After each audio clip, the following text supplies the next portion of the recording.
King Charles has appeared to briefly lose his patience. The monarch seems to have tried to get the president to finish a conversation, and something changed the moment Charles entered the vault.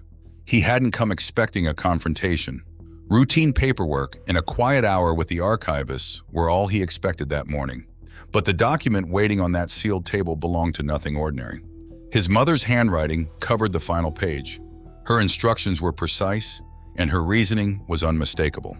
Queen Elizabeth had quietly arranged for William to control a protected private reserve of royal funds long before anyone thought to tell the king. The discovery. The archivist placed the sealed black file on the table using both hands, as though its contents required care. Charles removed his reading glasses from his breast pocket and opened the cover without ceremony. Documents reached his desk daily. He assumed this one would follow the same rhythm as everything else. His eyes stopped at the header before the first paragraph finished. Royal Vault Instrument, Private Family Reserve, Irrevocable. Twice Charles read the following sentence before looking away. Prince William Arthur Philip Louis was named sole future steward of a protected reserve of privately held royal family funds. That reserve stood entirely outside public financing. Elizabeth had built it from personal holdings accumulated over decades, including private estates, inherited assets, and carefully managed family wealth that had never appeared in any public accounting of royal finances. Princess Anne stood at the far end of the room. She had said nothing when they arrived. She said nothing now. Turning to the second page, he found what the first had only suggested. The reserve was not simply a fund set aside for future use. It was a constructed system with its own rules. Properties connected to it could not be sold without prior council approval. Assets tied to it could not be redirected toward the reigning monarch's household for any purpose. Elizabeth had built a financial architecture beneath the visible structure of the crown, deliberately placed beyond the reach of whoever held the title above it. Setting the file down without closing it, the king processed what he had just read. He had spent the past 2 years guiding the monarchy through its transition from mourning to governance. He had assumed his mother's private affairs would naturally fold into the broader holdings he now managed. He had not imagined she had drawn a quiet boundary across part of that estate before drawing her final breath. William had arrived with Anne and stood at the opposite end of the table. No triumph showed on his face. There was only a look that sat somewhere between surprise and dread. He had not known what the file contained when he walked through the door that morning. An estate trustee cleared his throat and confirmed what both men were struggling to process. The Royal Vault Instrument had been witnessed, sealed, and legally enforceable from the moment Elizabeth signed it. That document took effect automatically in September 2022, the month she died. William had therefore held technical stewardship of those funds for almost 2 years, unaware of the reserve's existence. Charles looked up from the page slowly. His question for the trustee was simple. How large was the reserve? The official paused before answering. That pause told the king more than any number eventually would. Anne moved toward the center of the table. She placed one hand flat on the surface between the two men, but reached for neither the file nor her brother. She created a quiet space between a king absorbing a loss and a prince carrying a responsibility neither had prepared for. Silence held while Charles stared at his mother's signature on the final line. Camilla had not been invited. The trustees had not requested her presence. Elizabeth's name sat at the base of that page in the small, careful script the king had recognized his entire life. The name directly above hers, the one now carrying legal authority over funds Charles had assumed the throne would control, was not his own. Before we go further into what this discovery really means, make sure you subscribe so you don't miss a single update. What the document actually meant. Charles asked the trustee to explain every clause before moving to the next page. The official did not rush. Opening a companion document, he read each provision aloud. A private royal reserve is money and property that belongs to the royal family personally, rather than to the state. It does not appear in public budgets. Taxpayers do not fund it. Elizabeth had built this fund over the course of her reign through careful management of personal assets, retaining full authority to direct its future use. Irrevocable was the single word that mattered most inside the vault instrument. Once it took effect, no sovereign and no reigning monarch could cancel it through personal authority alone. The clause preventing sovereign discretion was specific and deliberate. It stated that the reigning monarch could not redirect, dissolve, or reclaim the reserve. Not Charles, not any king or queen who followed him. Anne listened with her hands folded in front of her. William read from a second copy the trustee had placed before him. Listed carefully was everything the fund could do. It could secure historic royal properties against financial pressure or future sale. It could support the preparation of the next generation of working royals. It could also protect the direct line of succession during moments when public royal budgets could not safely absorb the cost. That phrase, the direct line of succession, refers to the clearest path from the current sovereign to those positioned to follow. Equally specific were its limitations. No household member could withdraw from it for personal benefit. No individual could approve a payment without independent oversight. No amount could reach the king's household in a form resembling discretionary spending. William placed his copy on the table and looked at the wall for a moment. Each restriction landed clearly, requiring no further explanation. This was not an oversight in his mother's planning. She had not forgotten to include him. She had deliberately removed him from the equation. The trustee continued. A separate body called the Private Continuity Council would manage the fund. William held the stewardship title, which carried significant responsibility but very little freedom. Every meaningful decision required the agreement of a council Elizabeth had established separately. Its members, their individual roles, and the specific conditions under which they could act were all sealed inside a second file not yet open. Turning to Anne, the king had one direct question. He asked whether she had known about the council before today. She met his gaze and answered that she had been aware of the reserve since the instrument was drafted. The full structure of the body, she said, had not been shown to her until she was asked to sign it. Looking back at the document, the king understood what it told him. His mother had built something designed to protect an institution from everyone she loved most. The discipline of that decision was unmistakable. The pain of it was equally clear. William raised one hand before the second file could be opened. He wanted to know why his grandmother had felt any of this was necessary. What happened at Balmoral? The answer to that question did not begin in a lawyer's office. It did not begin during any formal review of royal finances or a cold conversation about inheritance law. It began during Elizabeth's final summer at Balmoral, her private Scottish residence, when a handwritten proposal arrived on her desk after dinner. Nothing about the request was illegal. It was carefully worded. Yet it unsettled Elizabeth deeply enough that she summoned Anne before midnight and ordered the papers removed from her private study. He was not yet king when Charles drafted the proposal himself.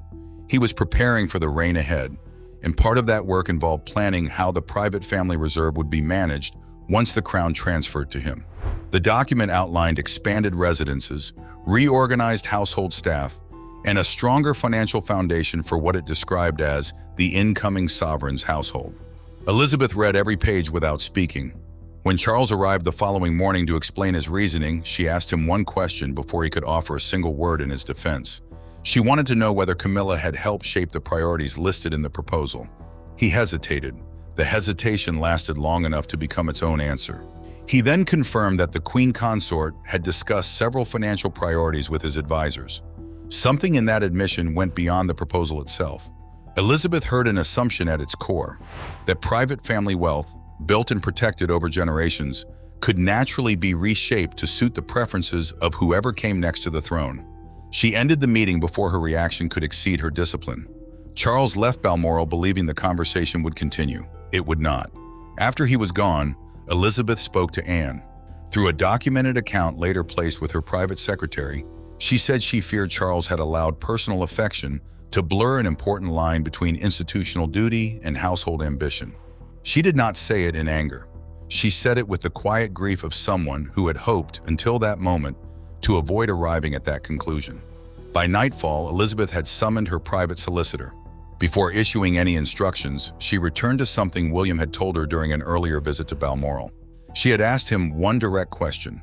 What would he protect first if royal finances were ever under serious strain? William answered without pausing. He said the next generation's future must never be secured at the cost of the institution they were preparing to inherit. Elizabeth did not tell him what she intended to do with that answer.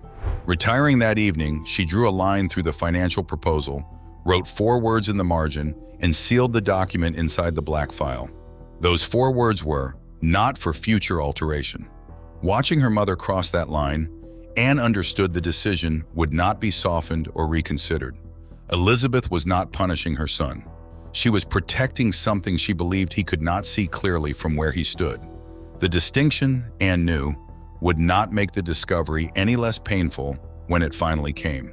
It had come. The confrontation. Charles closed the second file without reading the counsel section. He put his hands on the table and looked directly at William. "Did you know she was doing this?" William replied that he did not. His voice was steady, but his jaw was tight. Charles quickly accused William of building a close relationship with Elizabeth over the years. He visited her, discussed the monarchy's future with her, and presented himself as a steady presence during a difficult time for the crown. Charles suggested that these conversations had influenced his mother's final decisions in ways William allowed without being clear. William responded without hesitation. He said she initiated every private conversation with his grandmother. He never sought her out to discuss finances or reserve arrangements. He did not request stewardship, title, or secrecy. None of that was his design. A trustee tried to speak, but Anne raised a hand to stop him. Charles continued, telling William that accepting an arrangement that excluded their father was not neutral. He refused to accept that William had claimed the position and was quietly benefiting from it. William stood up and made it clear that he had not accepted anything yet. He said he had been asked to review documents and found out his grandmother had placed something in his name without warning. He had not chosen to be in that room or to have that conversation. Anne stepped closer to the table. She told both men that Elizabeth had expected this confrontation and had asked the Princess Royal to be there as a witness. She was not a neutral presence. She had a specific role. Whatever Charles felt towards his sister was no longer anger. It was closer to a betrayal he wasn't ready for. Anne said she would explain her role later. Before that, she asked the king to open the second envelope in the black file. The envelope had his name written by Elizabeth. A note said to open it only if he challenged William's authority. He had already done that. Everyone in the room watched as Charles broke the seal and read in silence for a long moment. Then he read a passage aloud.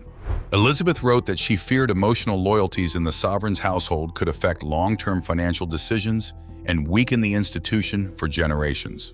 She was not questioning her son's ability. She was concerned about the pressures surrounding him. Camilla's name was not in the passage, but everyone understood who Elizabeth meant. Charles set the letter down and stayed silent for a full minute. When he finally looked up, his question had changed. He was no longer asking if William knew. He was asking if his mother had quietly doubted him from the beginning, and if everything he did to prepare for his reign was not enough. Slowly, the answer became clear. Elizabeth did not doubt her son's love for the crown. She was trying to protect the crown from the burden of that love. The council and Catherine. The second file revealed something unexpected for both men. Elizabeth had not just put William's name on a fund and trusted him to manage it. She had created a structure to protect the institution from everyone, including William. The trustee introduced the document as the Private Continuity Council record. A continuity council manages a protected asset during changes in royal leadership. Elizabeth formed one with 5 appointed members. Each had specific authority over decisions related to the fund. No single person, including William, could approve a withdrawal, allocate assets, or change the reserve's direction without a majority agreement. As William read the rules, he felt the weight of his new responsibilities. This was not just a fortune, it was a role he could not escape, with obligations he hadn't chosen. Charles absorbed the structure without speaking. His mother had anticipated his anger and had included consequences for it in the document. The trustee selected the first guardian, which made Anne look down. Charles asked if Anne knew about the council when she agreed to join. She said she signed up as the first guardian 3 days before Elizabeth passed away, thinking she could handle the emotional stress from both the current and future kings. Charles questioned why Anne hadn't told him. She reminded him of her promise to Elizabeth, who had asked her to protect Charles from the emotional burden of the decision. The atmosphere changed when the trustee named Catherine as the council's moral safeguard. Catherine, not knowing why she was there, realized her job was to pause decisions that could harm the monarchy's future. However, she did not have control over financial matters and had to focus on supporting the monarchy's link to the next generation. Camilla stood against the wall, understanding what Catherine's role meant, but she recognized she was not part of this setup. William, eyes shut in disbelief, pointed out that Catherine looked scared rather than proud, showing how heavy the responsibility was for her. Anne read a statement from Elizabeth explaining that she chose Catherine because she could keep personal feelings out of important decisions. This decision carried an unspoken rejection, as it highlighted Catherine's clear role while showing Camilla's absence. Elizabeth never shared this story during her lifetime, but it has now become part of the monarchy's structure. Reconciliation and the public reckoning. The family left the vault that afternoon without finding a solution. Charles went to a smaller room and sat alone. William stood in a hallway and did not talk to anyone. Catherine found a quiet spot by a window. Anne stayed by the table with her hands on the closed ledger. Silence filled the evening, but it felt different this time. Camilla approached Charles and reassured him that Elizabeth's arrangement did not lessen his position or authority. He listened, then gently moved her hand off his shoulder. He wasn't angry. He couldn't accept comfort that seemed to expect something in return. William found Catherine in a side room. He shared that inheriting everything felt like taking on a burden, just as his father was struggling to keep standing. Accepting the inheritance meant honoring his grandmother's wishes, while refusing it meant giving up a protection she carefully built. After midnight, William sent away all his aides and walked through the palace alone. He found Charles in his private room, still wearing the same suit from earlier that day. A glass of untouched water sat nearby. There were no trustees or lawyers present. For the first time, both men spoke without titles or obligations. William told his father, Charles, that he would not take any benefits from the fund and would not accept direct payments or perks. He suggested having independent annual audits and promised Charles would get full details on all fund decisions. William's offer prevented Charles from claiming victory. Charles said the money wasn't the main issue. It was Elizabeth's safeguards that made him feel less important. William admitted that he saw his father's view of the future as a threat rather than a shared responsibility. He clarified that he didn't want to replace Charles, but wanted to ensure their fears didn't harm the crown's future. The king signed a document relinquishing his challenge, and William chose to sit next to him rather than across the table from him. News spread quickly about Elizabeth's decision to create a protected fund, with William in charge, challenging Charles's authority. The media portrayed him as being overruled, which made William uncomfortable.